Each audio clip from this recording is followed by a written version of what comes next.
মারছি বলতে দুইজনে মানে আমি ঘুমছিলাম, সে আমারে বটি নিয়ে মারতে গেছিল, মানে আমাদের একটু তর্কাতর্কি হয়েছিল। আরে আমার সব সে আবার ওই প্রতিদিন রাত্রে 4টে-5টা পর্যন্ত অন্য মেয়ের সাথে কথা বলে সারা রাত, প্রত্যেক দিন। তা প্রত্যেক দিনই আমি বলি, তখন প্রত্যেক দিনই মার খেয়ে, বুঝছেন।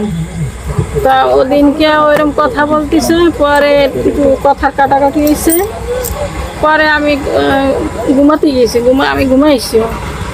সে করছে কি বটি নিয়ে যাই আমার গলার এইখানে ধরছে। তো হঠাৎ করে আমার চোখ মেলে উঠছি, ওঠাতে দুইজনে হাতাহাতি করতে করতে এই দরজার পাশে একটা রড ছিল, সে রড দিয়ে বাড়ি দিছি।